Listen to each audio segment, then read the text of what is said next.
Welcome back to TalkTV with me, David Bull. Lots of messages coming in. June Mummery, good morning to you. Gosh, there's a name I haven't heard for a while. June Mummery saying two of my favourite people on, Dr. David Bull, Ben Habib. I have to say, actually, June was an MEP with us in Brussels. That's why. This one from Sean Donaldson. Good morning, Dr. David. I'm very baffled by these Just Stop Oil protesters. How do these protesters actually get to their destinations to protest and vandalise? You and Dr. Rennie are spot on about them, as they don't wash. Are they frightened to use soap because it's made from oil? This is all getting very personal, isn't it? Ben, you were just talking us through and getting very animated about this first story. Yeah, I mean, I'm not really into, stories about royalty. Normally I glaze over, but the imagery of Harry playing polo and his private jet running its engines, waiting for him to tip up after his game, him arriving in his SUV. So that's how these Just Stop Oil people get to where they're going. They go in SUVs. And so let me just get this right. So this is Harry who wants to save the planet. Yeah, Harry. But by doing so, he uses a private jet, an SUV. Apparently, his luggage went in a different SUV.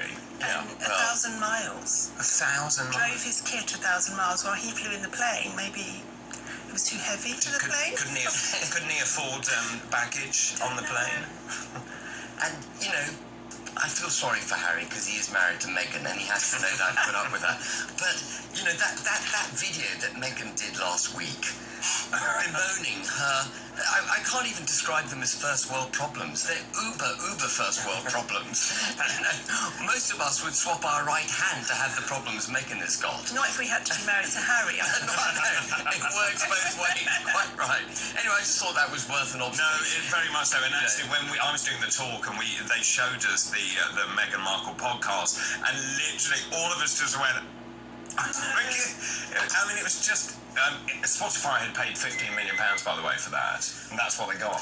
Yeah. Do you know, I love Serena Williams, but I was a little bit disappointed last week to see her with Meghan.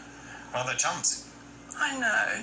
It's disappointing. My son, Cosmo, was in love with Meghan Markle, when she was on Suits. Absolutely in love with her. And he is, he's now 20, but he was a teenager, and he was quite woke, and as most teenagers are. And he has completely pivoted on Meghan. Why? He's because of the way she holds out, woe is me, when everyone can see she has an utterly privileged existence, and we obviously know how It's very boring. I don't know how long she can keep it up. Surely that train can't keep going forever. I just think it's a lack of sort of insight, actually. I don't think, or emotional intelligence, I just don't think either of them understand what's going on in this country. And they come in, and they're obviously in the middle of this PR spin to try and reintegrate themselves, particularly with the Queen. I don't think it will work, but let's see. No, I mean, they're terrible advertisement for royalty, if that's what they're trying to be. Let's move on to our friend Macron. Yeah, well, I mean, no programme, really, for a Brexit Party MEP can be complete without a bit of French bashing. And I thought Julia Hartley-Brewer's question of the two candidates the other night was brilliant. Friend or foe? I mean, how anyone could hesitate over the answer is beyond me. Well, let's be clear, ladies and gentlemen, he is foe. He is no friend of the United Kingdom. This is a man who was repeatedly running off to the EU saying, be harder on the United Kingdom. Don't give them an extension on their period, the Article 50 period, which again seems like years ago, but was a crisis at the time. And give the migrants some more boats. Give the migrants some more boats. Let's take £250 million off the UK, but I guess what, we won't do our job. And we want all your fish. June Mummery's watching, so, I'll just nod to the fishing. We have given them 40% of all licenses, 1,750 licenses handed out to European Union fishing boats, 40% of them to the French, and they still complain. They still blockade Jersey. They still threaten to cut off Jersey's electricity supply. They impounded British boats illegally. No, Macron is no friend.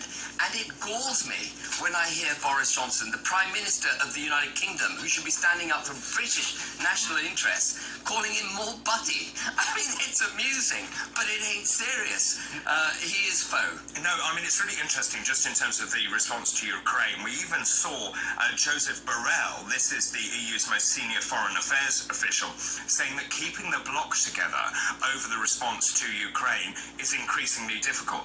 Well, we know how difficult it is to speak with one voice in Europe. I actually think the EU is going to pull itself apart over this. It's huge because Germany is the culprit here, of course, because Germany has been funding Russia. I think they bought about 50 billion euros worth of oil since the war kicked off. And Germany is dependent on Russia for, I think, somewhere between 40 and 50% of its gas supply. And Germany is a big manufacturer. It needs power.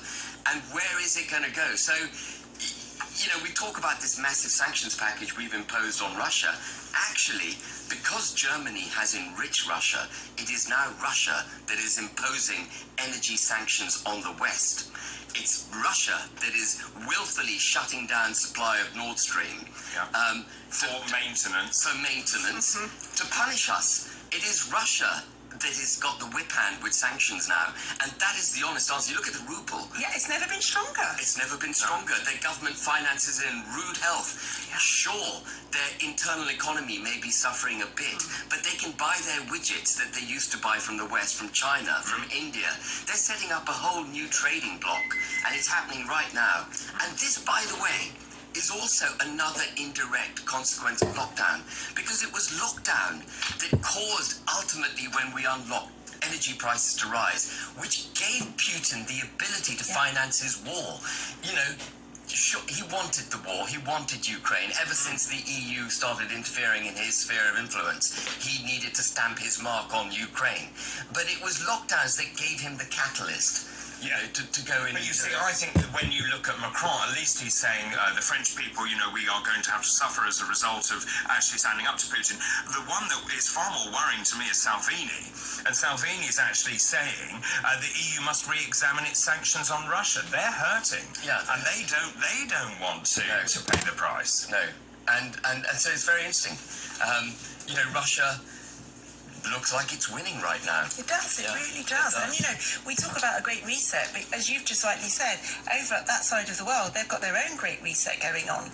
Forget about what we're doing. We're actually in the destruction part. Yeah. Actually, what was your... I'm really interested to know your view about Rishi Sunak saying that actually that Sage had far too much power, something we've said for a very long time. No kidding. Yeah, exactly. And I kept saying a couple of days ago that medicine is an art and a science. The fact is you can't just go on the science. You have to take into account all the other things. Like, for example, what does it do to the young, to the mental health, to the elderly? What are the medium to long-term consequences of this But massive no one did that. And there is no the science. There is, that's There right. is no the It's science. a theory.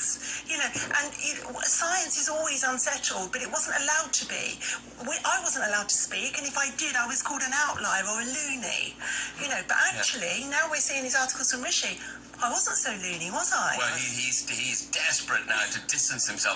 But this is the man that underwrote lockdown. This is the man that printed 500 billion pounds. This is the bit I don't get, because it's like, I wasn't there. No, you were. You were Chancellor. You were in the room. Yeah. You broke the economy, which you now accept has to be rebuilt. Yes, you know, with high tax. Yeah, with high taxes. I find the whole thing extraordinary. Right, Nadine Dorries? Yeah, well, Nadine Dorries, I mean, I love Nadine Dorries. When you watch her, or we used to watch her on the front benches, doe-eyed, looking at Boris Johnson, I mean, it made your heart sort of skip, because there is true love. And Nadine Dorries, to be fair to her, is Did still... it make your heart skip? Well, my eyes were rolling, but my heart was skipping. And here she is. Again, you know, you've got the energy crisis. Boris Johnson's been at the centre of the creation of a lot of the problems that the nation is now facing. And you've got Nadine Dorries lobbying Liz Truss to, as one of her first moves as Prime Minister, to absolve Boris of any further scrutiny over misleading Parliament. Because, let's face it, Boris Johnson could be the first Prime Minister in history, not just to have won an 80-seat majority, not just to have been fined and to have found to have broken his own central law, not just to have been ousted before his full term, but he could also set a record for a Prime Minister to be ejected during his own first Parliament. He did want to go down in history. He did, and he is going to go down in history. But I just thought, you know, it's amazing. Again, lovely Nadine, but come on, the Tory party is in the crosshairs of being accused of cronyism, Yes. corruption, protecting its own.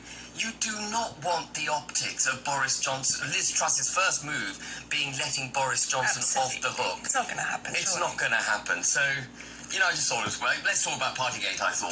Let's go back to something else. I mean, it's been a while, hasn't it? It's been a while. Ben, thank you very much indeed. Always such a pleasure to see you. So thank you very much for that. After the break, we'll be talking all things sport. Mr. Tom Clayton, Talk Sport reporter, will be joining us. This is Talk TV. We're broadcasting live from the Talk Radio studios.